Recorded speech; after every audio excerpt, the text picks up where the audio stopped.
Yeah, let me just put that on the right scene. Plop, put some music on. Ta-da, hopefully. There we go, be able to see that, hear that music in a minute. Well, welcome everybody. Yeah, I hope you can hear that music. Katie, can you hear that music okay? Yeah, I can. Sure, brilliant, okay. So, welcome to the music. Welcome to Leaders Live Breakfast Show on this Tuesday. For those of you that are just joining us, this music is by my Uncle Peter. I'll just bring up the live feed now while we're just talking. There we go. So yeah, my Uncle Peter wrote this. I'm really proud of it, and I've claimed it as my own. He's happy with that, and so I'm not breaking any copyright restrictions on this music. So yeah, this is him jamming away on a guitar. So today we've got the wonderful, amazing Katie Maycock in the room.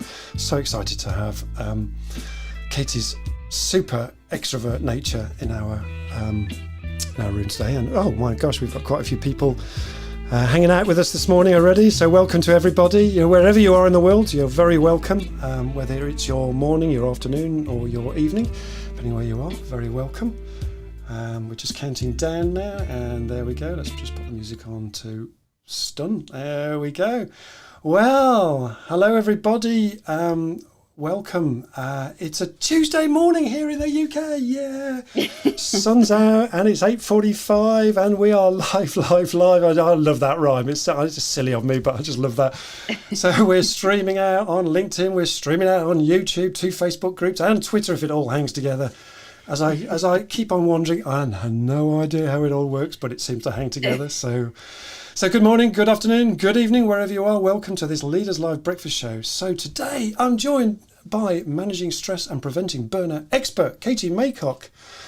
Now, Katie works with busy leaders, I'll come to you in a minute, Katie, and executives to help them to get their SHIT together. You can spell that for yourself. And Katie's actually been on the show before, right back in the early days, actually, Katie. And so welcome to you. How are you doing, Katie? I'm doing good. It's actually sunny down in Tunbridge Wells, so very happy for that. Oh yeah, it's been a great week actually. We were away in the half term and it was just magnificent. It said it was going to rain every day, and yes, it rained at night, but it didn't rain during the day.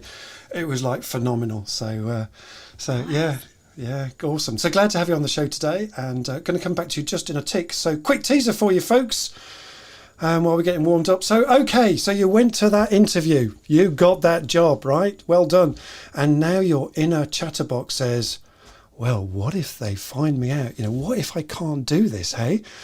That's that old chestnut, isn't it? The imposter syndrome, because, oh yes, they will surely find you out. And by the way, the men in black are coming to take you away, right? Sound familiar? Maybe we can all relate to this. So that's where we're heading today, folks, exploring the imposter syndrome with Katie. And we're going to ask sort of questions like, what's been your experience of that old chestnut, the imposter theorem? You know, do you ever think you are not good enough? There's an interesting one. And have you ever noticed when imposter syndrome comes up, you know, and what do you do when it presents itself, and how do we overcome it, or how do we get around it? All this and a whole lot more with Katie this morning. So if you don't know me, I'm Andrew Jenkins. Delighted that you're on the show today. If you're new to Leaders Live, please say hello in the comments. I can see a few people have said hello already. I'll come to you in a minute. As always, we love you to interact, engage with us and chat with us. Yeah, and especially ask us questions, please, folks, and put them in the comments so we can pick them up. Don't be shy. Please engage with us. Smash those likes and those thumbs up as well, please, folks. That little bit of ego just keeps us going and keeps us motivated too. So please subscribe to Leaders Live and my all new website page and for notifications, and on YouTube as well. And please let me know if our audio is coming across okay. So back to you again, Katie. Let me just give you a round of applause. Oh, thank you. Round of applause before we've even begun. How about that? So brilliant. Feeling the love today. Feel the love. Yeah. Well, we've got Paul Winfield in the room today. He's feeling the love. So good morning. Julie Wales. Oh, welcome back, Julie. Great to see you. Hello from Glasgow. Well, all the way from sunny Glasgow. Well, hopefully it's sunny for you. And with the COP26 conference over there. So I hope the traffic's all right. Claire Parsons says, here for the Maycock. #Maycock. I love that. Elaine Godfrey, good morning from an overcast Algarve. Oh, bad luck. We've just had all the sun this week, so bad luck for that. And Anne Fisher says, first timer. Yeah. Kathy, he says, good morning. Sarah Hughes says, morning, Andrew and Katie. Looking forward to this morning. Brilliant. Keep them coming thick and fast. Thank you very much. So start us off, kick us off, Katie. What is imposter syndrome? Tell us a little bit about your experience of this.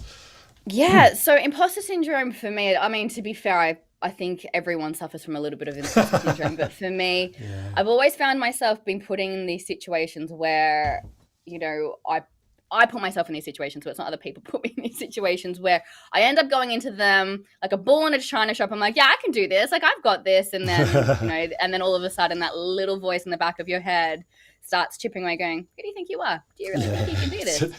What do you think you're doing? Why do you think you can do this? So, and then as you start paying attention to that voice, it gets louder and louder and louder and starts really becoming overbearing. So that's essentially what that imposter syndrome is. So it's doubting your skills, doubting your self-belief, to being able to do what you actually probably know you can do. So I mean, my first experience was when I first set up a business when I was 20 years old. I literally was still at university, still studying my double degree, and I decided, hey, great time to set up a business. No idea how to do it, no idea what I was going to do. And I just remember thinking it was a great idea, but when I actually had to start doing it, that voice was so loud, and I had to really find ways to push it to the side. So, but I mean, it happens all the time, right? Doesn't it? Let's have a quick look at a definition of it, so that we can start from. This is what the dictionary says. Well, this is what Wikipedia says, and after all, that is today's dictionary, right? Imposter syndrome, also known as the imposter phenomenon, or imposterism, fraud syndrome or imposter experience, is a psychological pattern in which an individual doubts their skills, talents, or accomplishments, and has that persistent internalized fear of being exposed, right, as a fraud. Yeah. So does that ring a bell? Does that 100%, like 100%. I think that, we can, like, I've got a degree in nutrition, and in my head I'm like, who do I think I am giving nutrition advice, which makes absolutely no sense because I've got a qualification as a nutritionist. I talk about stress and burnout, and I've got a degree in physiology and understanding how stress impacts the body, which is what I talk about and which I specialize in. Realistically, I do know my stuff, but there are times where I'm like, what am I doing? Who am I? Like, do I need to go get some more degrees? Do I need to go and get, a doctorate or something like that? And it's one of those things where you constantly really second guessing yourself and why you think you can do the things that you can do. So for you, it's about, am I qualified enough? Perhaps that's when that little voice comes out for you in some instances there. Katie. Qualified, why are people listening to me? Why do people think I know what I'm talking about? This year alone, like, I got hit with it really hard. So I got invited to do a webinar to talk to 800 people. And I was like, why? What have I got? What have I got to offer? Why would anyone want to listen to me drone on about burnout when that's all essentially I've been doing for 3 years anyway, and longer. So yeah. So was that kind of pandemic thing, Katie, then? Was it? Is that you said 800 people and this year? Was that the pandemic though? That was when you did that? Did that have some effect on you? Yeah, it's actually out of the pandemic. It was in June. So I think it was just one of those. Yeah. We're out of the pandemic, but in my head I was just like, why are people going to be listening to little old me talking about stress and burnout and the impact on the body? And I think at the end of the day, I think a lot of us have that. A lot of us do have that internal voice where we do struggle with, our own skills, our own talents, our own background, our own qualifications.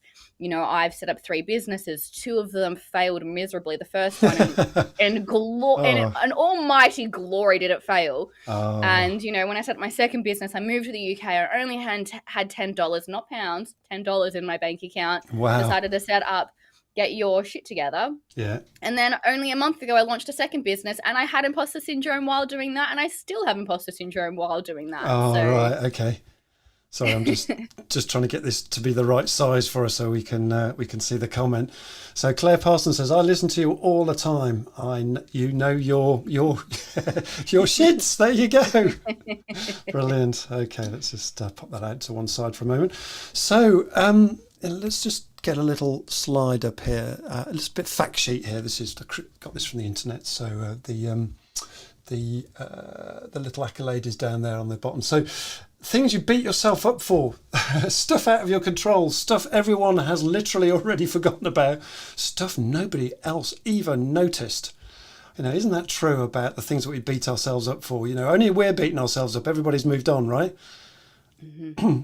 and yet that little voice is still going, isn't it? Yeah, and I think the biggest part here is, stuff out of our control. We focus so much on what we can't control, which is also going to, spike our stress, our anxiety, and those feelings of worry when something's out of our control. We're trying to focus on it, and I think a lot of us can really look at the last 20 odd months, because we had a lot of things taken out of our control. Right. And then we're beating ourselves up about it, and it's like, that doesn't make any sense. And then we focus on things that no one's really, for instance, I do a lot of public speaking. Yeah. I sometimes say the wrong thing, or I sometimes or I say something, or I mispronounce something. Yeah. And in my head, I'm like, oh my gosh, that was a giant mistake. No one's even probably noticed. No one's ever noticed. I know I've made a mistake, but they don't. Yeah. So, yeah, and we beat ourselves up for it, right? Yeah. Yeah. And, what happens if they find me out if I forget my words, and all that kind of stuff? I know. Right? Yeah. Oh, it's like, what if I forget to say that one pivotal line? I do that all the time. I'm like, I really wanted to say that one thing and I didn't say it. And I'm like, it doesn't even matter. It doesn't even matter. Yeah. Yeah, and people who get I live this little pie chart underneath here. So the green one is people who get imposter syndrome, other people who get imposter syndrome, and literally everybody else. So that sounds like pretty well everybody gets imposter syndrome according to this little pie chart here. And Claire Parsons, your mate, says, I sometimes wonder if the human mind is a gift. Oh, I wonder. Yeah, interesting. What do we say to that, do you think? I think the human mind is a gift and a curse, because I think it gives us the ability to obviously rationalize and make decisions and be able to weigh up if it's a good decision or a bad decision. Yeah. But then let's add some other facts in it. Sometimes we can actually get stuck into that moment where it's like we can overanalyze. We can end up, overanalyzing the situation where we actually end up not making a decision at all, or we make the wrong decision because we're feeling so pressured to make the decision. So yeah. I think it's a gift and a curse. And I think sometimes it's one of those situations where we've got to manage our human mind, as well as our emotions, as well as our survival instinct and things like that. And it becomes such a balancing act. If we think of the brain in three parts, we've got the survival part, the emotional part, and then we've got the human part, and they're all competing against each other. Yeah, those three parts. When realistically, we need them to work all together, and we have to understand how to do that. Yeah, and I suppose when we're in fear, then the downstairs part of our brain starts firing up, right? And it's 5 times faster than the human brain. So there you go. So we all, as we're sitting here, we're all taking in information, right? As, and that part of the brain is actually constantly looking out for any information that could put us in a situation where we might need that survival mechanism or that fear part of the brain, because it's essentially there to keep us alive. However, when it overreacts to situations or picks up information that might not necessarily be true, or it can redefine it to make it look like we're in a situation that could be life or death, it's challenging, right? And do you think that fear bit does the overthinking for us, Katie, or is that another part of our brain? I think the fear part can definitely, and the emotional part of our brain can definitely create that overthinking until we can take that massive step back. More often than not, I always say this, if you're stressed or anxious, a lot of the times we're stressed or anxious because of the stories we're telling ourselves, not from the actual facts. Absolutely, yeah. So if we're feeling stressed out, it's a physical response, right? It's not necessarily a mental response, it's a physical response. So we're trying to make sense of why we physically feel this way. So we have to create a story to make it fit. That's really interesting, actually, that story. We'll come back to that in a minute. Julie Wales says this. Let's see if we can bring Julie's up. Is it maybe about laying a trust-based foundation, says Julie. Interesting. I agree with this. So something that a lot of my inner self-talk, which we'll talk, I know we're going to get to that point at the end of this, but I think I'll just add this in here. Sometimes it's being able to have that ability to have that trust within yourself. And I think that can be really challenging to have, especially when that voice inside your head is really loud and really screaming at you, but having that ability to have that trust foundation to go, I trust myself, I trust the people around me, I know I can get through this, and having that sort of inner self-talk, that positive inner self-talk, not the what I call negative Nancy just chatting at me. The negative Nancy, the chimp in our brains, right? I found a monkey in my brain. Yeah, and I think it's being able to have that trust, but it can be really challenging when we're getting overpowered by that. But a lot of the times it's keeping stock, right? Like, what are my actual skills? What am I actually good at? What are some of the things that I can actually show that I've actually been able to do this? And if there's not, using other examples of situations where you're like, I don't know how to, I don't know, I'm just going to go rollerblading. It just jumped into my head. It's like, I don't know how to rollerblade, but I learned how to rollerblade. So I trust that I can learn how to do whatever you're wanting to learn how to do, or whatever you want to do as well. So having that trust. So applying something you don't know, that rollerblade principle. Well, I've never tried rollerblading before, but I did try it, and then actually I could do it in. So if I can do that, and actually rollerblading is quite hard not to fall on your back of your head, right? So skip over, whoa. Actually, that's a good example. So, remembering something that you've done really well that's actually quite challenging, and apply it to a different situation. Remember your skills, remember what you're good at, and, find some evidence to counter the chimp which is kicking off in your brain, right? Absolutely. I like that bit about the story that we tell ourselves. That's really interesting. And Robin says this, Robin Kohler, morning, Robin. This is what is difficult, doing the job, generating anxiety, overthinking, boom, imposter syndrome. There we come. Yeah. Is there something, Katie, about this? Is there something in our society and in our stressful workplaces, particularly in today's, ever rapidly changing world, that this overachievement mentality is really screwing us over, and that creating that insecurity that we're never going to measure up, we're never going to be good enough. Yeah, I think there's that, I mean, how many times have we been told, don't ever become complacent, don't ever become content? Like, we've got those gurus that are shouting at us all the time. It's like, you've always got to be learning, you've always got to be striving, you've always got to be going. And that's just exhausting at the end of the day. Yeah, it's always like chasing the next thing. And I don't disagree with that to a certain extent, but we have to have a base of contentment. We have to have a base of trusting ourselves and feeling comfortable. But if we look at the last 20 months, we kind of got thrown into disarray for a lot of people. Yeah. I was actually speaking to a young girl yesterday, and this broke my heart. She was like, I had to burn out. I burnt out because I felt like I had to do 10 hours worth of work, and I was working every single day. I was stressing out. I was trying to, be 200% on productivity, solely because I was so scared that my job security was so low, because, there was 10 people waiting to take my job. So she felt like she had to overwork to make sure that she was able to prove herself, to keep her job.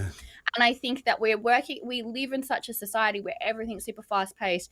Everyone's achieving something, and we're all screaming about it. You go on LinkedIn, Instagram, Twitter, or any of the social medias, and it's everyone's talking about, look at this achievement that I've made. And if you've not made something compared to that achievement, but maybe you have achieved something that day, but we're comparing ourselves to somebody else, it can be really, really soul destroying, and it's hard to keep that up. And then obviously we've got jobs where it's like, you need to, it's an entry level job and you've got to have 10 years experience. Like, how does that even make sense? It's so challenging right now, and it's so fast paced, and we've sort of, we've forgot that we're humans. We've forgotten that we're humans. We're not computers. We're not just able to be systems and constantly keep going. We're actually humans. We actually have to take a stop and take a deep breath every now and then, and slow down to make sure that we're actually living a life. But we live in such a fast-paced society. It's so hard to do. Get perspective, I suppose, isn't it? And it's really hard to lose that perspective if all you're doing is work, right? That whole thing about rebalancing again. Yeah. To stop firing that downstairs part of our brain, which then fires up our imposter syndrome. So part of the process here, or part of the cure or the prevention, I think I'm hearing you saying, is, look, we need to take time out and balance, but also employers need to do the same with their employees as well, and give them time out and stuff. That's a big part there, right? So exactly, I think. Yeah. I've launched a second business to support companies to do this. So realistically, when we're looking at stress management, and we're looking at, we're looking at mental health or anything like that, and we're looking at well-being, we have to take a dual approach, right? We have to give the tools and the techniques to the employees, so the people working the jobs, so they can support themselves outside of work. But we've also got to support companies understanding, okay, what are the signs that maybe one of my employees is burning out or struggling with stress? What kind of environment do I need to create to create that increase in performance, prevent that stress, manage that stress, prevent that burnout? What is the kind of environment we need to create to be able to do that? And I think a lot of companies right now, we've gotten to a really, really important point in time where companies are now going to have to start taking check on their company and actually creating a layer of a foundational layer of well-being to support their employees, to ensure that they can actually increase profits, drive that performance, increase productivity, because we can't keep allowing people to just burn out and then replace them. That's not sustainable. That's not sustainable for the company. It's not sustainable for humans as well. So being able to bring that human element back into business, I know we've sort of kind of gone really far from that in the last 20 years, but and really quickly as well, haven't we? Yeah. I want to bring you back to those stories, Katie, because there's something in that, isn't it? It's the stories we tell ourselves, because we can tell ourselves a story that we're good enough, or we can tell ourselves a story that we're not good enough. And the evidence that tells us we're not good enough is how we're feeling often. So our emotions might be because of fear, and because we're into the downstairs part of our brain, because of all the things that are happening around us, then we pick up this point that we're not feeling good, and because we're not feeling good, therefore I'm not good enough. But actually, it's the story we tell ourselves, because if that's the story we tell ourselves, then our mind just gives us more of it, right? If we can interrupt the story and say, actually, no, I am good enough here. I have got evidence to say I'm good enough. This is just burnout. I just need to step away, or, I need to just regain some balance over the weekend or whatever, put work down for a while, those kind of things. But actually telling ourselves the right sort of story.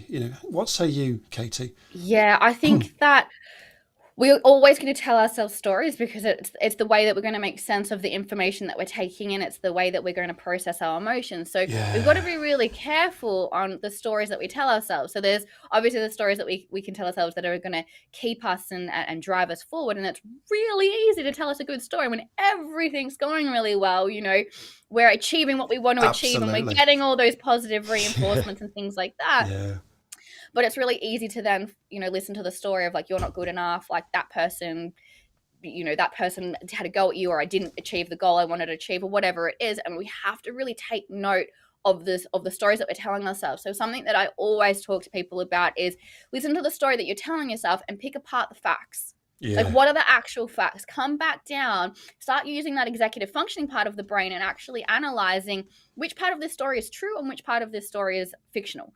And being able to focus on the facts is more important than the story that we tell ourselves. And I think that can really support us in both ways, right? We don't want to be, too overconfident, but we also want to make sure that we're boosting our confidence in the right way as well. So it's really bringing back that fact, coming back to the facts. What's the actual facts here, and using, like I said, previous examples of things that you've achieved if you're trying something new, but also taking a step back and going, okay, cool, like I've done X, Y, and Z.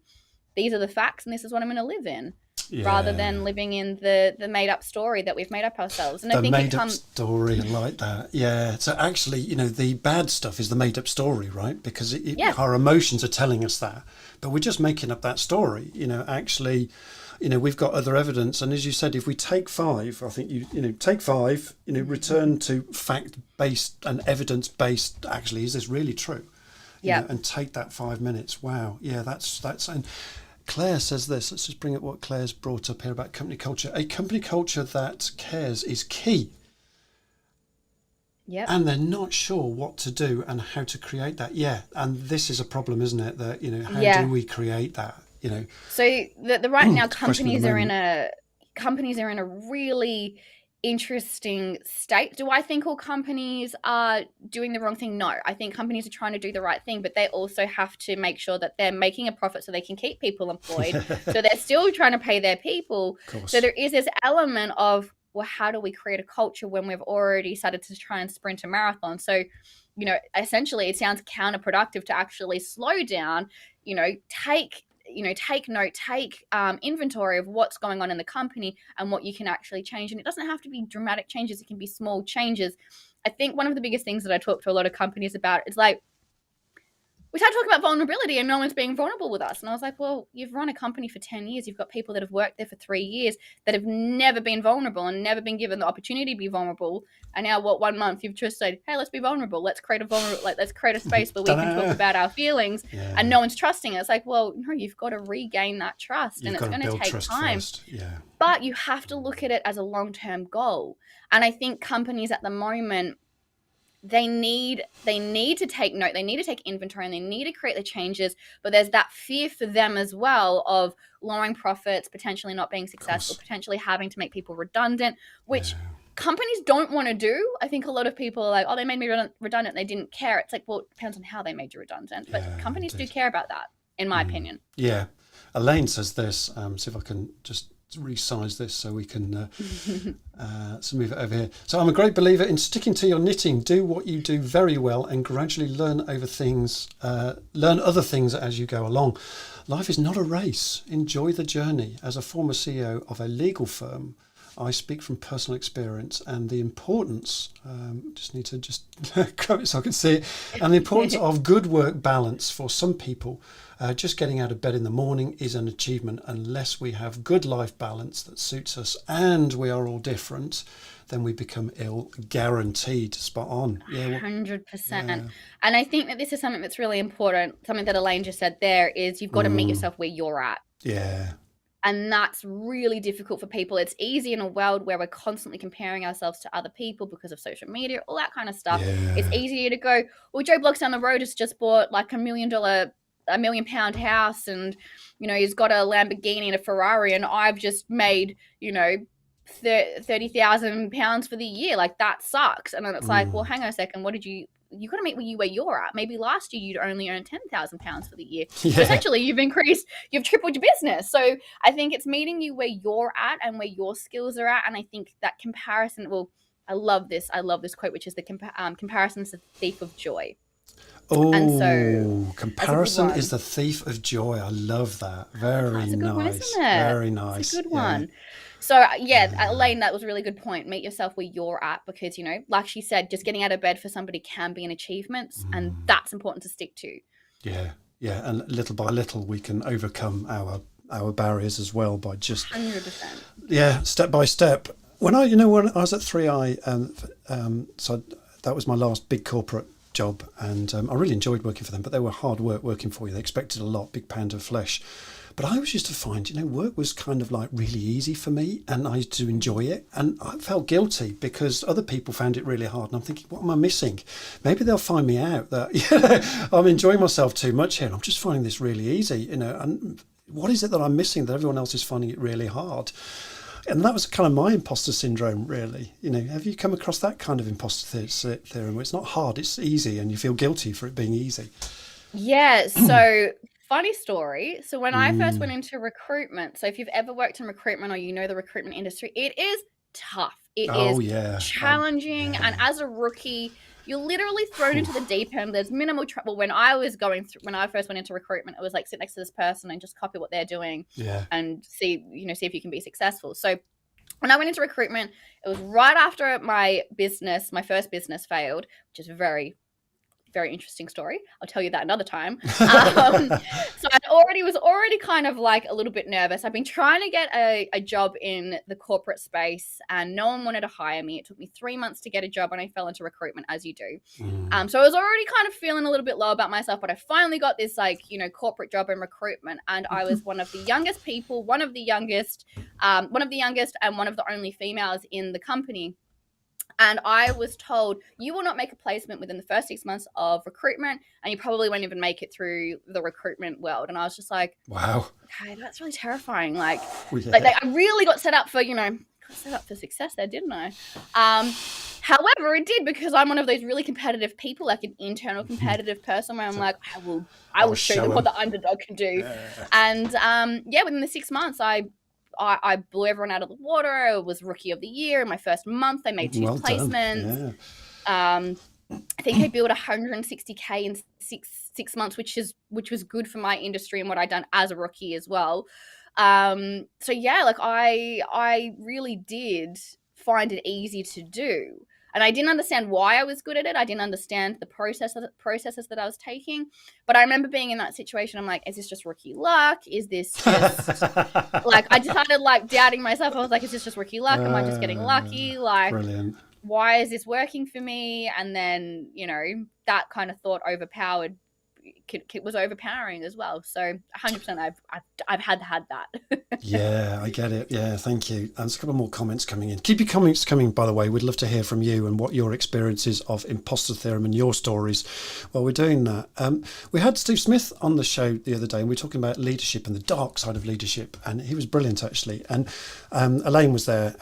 If Elaine's still online now, and you know, we talked about this whole piece about self-confidence, and he touched on imposter syndrome that we're covering again today, obviously, and he was sort of saying, look, actually, you know, there's something about imposter theorem that, you know, we've all got it, but actually we can make use of it in a different way. That, you know, we can have you know, what is confidence? Well, we you know, we can have low confidence where our confidence is by our ankles, you know, where fear and paranoid take over, you know, but our highest levels we can become almost overconfident, uber confident, and we start tripping up over ourselves.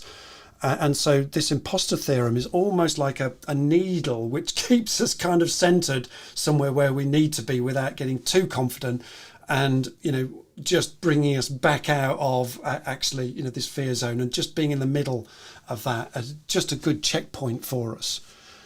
What do you say to that, Katie? Do you agree with that? I do agree with that. And this is what I was saying before. It's the stories with it that we tell ourselves that we've got to be conscious of. So sometimes we can tell ourselves the story of, I'm super good, why everyone should listen to me, I'm fantastic, I've got all of this, look at all my accolades, like, you know, and we get uber confident, which can actually then blind us from areas that we actually need to work on, things that we can develop, things that, you know, we don't see red flags potentially, and that's something that is also really bad for us, because it can be really challenging to be around people like that, for one. And also, if something's going wrong, we don't have a gauge system to see that. But on the opposite side, we don't want to be too low, because obviously then that can render us inactive and we can't achieve the goals that we want to set ourselves. So the imposter syndrome, it's being able to manage that, right? It's being able to hear the voice and actually keeping yourself centered, rather than getting in, you know, if you listen to the imposter syndrome voice too much, it will drive you down the opposite direction, which is, you know, I'm too scared, I shouldn't do this, you know, it stops you from doing what you're doing. But it's being able to find that center and listening to that voice as a third person and going, okay, cool, what are the facts and what's the story that I'm telling myself? And then it brings you back to that grounded, centered stage. So I think that imposter syndrome, if you don't allow it to hijack you, I think it can be a positive thing. Yeah, and to keep you grounded as well, isn't it? That you don't overtell the story. You know, you can have a very positive rah-rah story that actually is inauthentic and no one actually believes anyway. So you're still found out, right? Yeah, there's a guy on YouTube, Mike Winnett. He does those bullshit backstories when people are like rags to riches kind of stories, but he's like, it's a bullshit backstory. Let's actually have a conversation about that. So keeping it humble, guys. Yeah. So, you know, when have you noticed that it sneaks up on you? We've talked a little bit about fear, and it sneaks up on you. Are there any other places where this sneaks up, you know, on us, and the imposter syndrome, and grabs us unexpectedly? For me, it's whenever I'm thinking about trying something or really wanting to create a new business. I look superimposed, guys. I'm super sorry. The sun's just come around and it's right in my face. So I look superimposed. Apologies. Let me just change that for you. How's that? Is that better? That is a bit better. I mean, I'm not going to lower the No, you're all right. blinders, Don't worry. right? That's okay. But yeah, I think for me, it comes in whenever I'm trying to achieve something, or when something hasn't gone exactly the way I want it to go, or just something, or on the opposite side, something's gone really, really well, and I'm like, what? Why has that gone so well? Like, why are people listening to me? Why are people doing that? So they're the 3 times when I get imposter syndrome. Everyone's going to have a different experience with their imposter syndrome. It might actually be when they're starting something. maybe they're going into an exam or an interview or, a presentation at work or something like that. We can all get it when we're feeling challenged. I think that's the big commonality, is when we're feeling a little challenged. Yeah, or could you also get it if there's kind of an insecurity of having to achieve all the time, and so it's like this constant need for achievement. So and then we start to doubt ourselves perhaps as well. That constant need for achievement, as well as that. When we look at, so if we look at the pressure performance curve, right? So when we look at that element, I wish we had that. I should have sent that over. Anyway, so the pressure performance curve discusses when we have too little pressure, we don't perform because we're unmotivated, we're not driven. Then the optimal side is just being able to have the right amount of pressure, so challenges that absolutely keep us in that optimal stage where we are, our quality of thinking is quite high, so our concentration is high, our focus is high, all that kind of jazz. But then if that gets too pushed over, so if we start putting too many challenges and we put too much pressure on ourselves, we get pushed over into the negative side, which then increases negative stress, and the likelihood of burning out, and that inability to make good decisions. We start making more mistakes, we lose our focus, we lose concentration if we go too far. So if we're constantly focusing on I have to achieve, it's questioning, where's that coming from, and what does achievement actually look like for me, and is that realistic and reasonable to put on myself as a human being? And being aware of that sweet spot, isn't it? Let's just go to some of the comments here. Sarah Hughes, hi Sarah, says Dalia Lama, I thought I came across recently. In effect, the only comparison to make is to your previous self. Yeah, I like that. That's 100%. Very good. Comes back down to meeting yourself where you're at.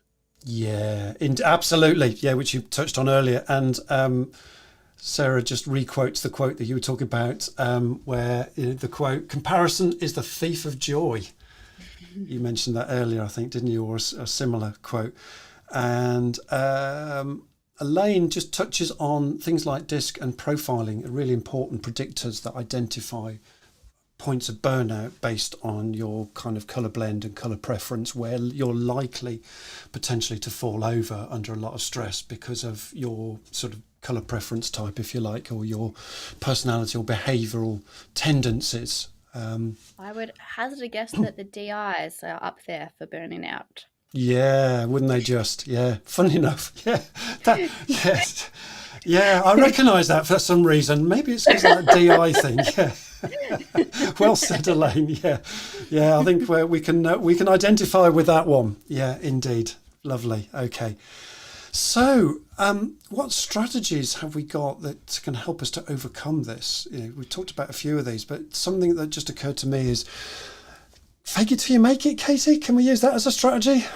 I think faking it until you make it can definitely be a strategy. I think sometimes it's being able to tap into that confidence when you're not feeling confident and just projecting that out. Have to be very, very careful to make sure that you are able to take that mask off at the end of the day and recalibrate on who you are. Yeah. My biggest piece here for people would be gaining some self-awareness within ourselves. So being able to understand how we feel, how our emotions impact us, how our thoughts impact us. Are our thoughts real? Are these, all feelings are valid because they're usually a way that we can gauge ourselves. But are they derailing us? Are they working for us or against us? So having that self-awareness piece is really important. So to be able to do that, you've got to give yourself the space to be able to actually check in with yourself. You've got to check in with how am I feeling, how am I thinking, where am I at the moment, where have I come from? As we've said, comparing ourselves to our previous self is really important. Yeah, back to the knitting again. Exactly. So I think that's, there's some there. The faking it until you're making it, again, it's just being able to understand when is it useful for me and when is it actually working against me. Because I think that, just an example, when I was working in recruitment where I burnt out, I was faking it until I made it and I ended up burning out because I didn't actually ever remove that mask. So being able to have that recognition of when I'm not feeling confident, I'm going to build up that confidence within myself by projecting it outwards, but also understanding actually I'm feeling a bit uncomfortable and recognizing that and understanding where that's coming from and being able to potentially call BS on those feelings, or actually looking at maybe I actually do need to practice a little bit more or work on a skill, because maybe that absolutely is an area that I need to work on. Yeah. Okay. That's great. Yeah. And other thoughts I thought about this, well, reframe that limiting belief, because Yes. actually there can be such holder backers, can't they? These things, they just get in the way.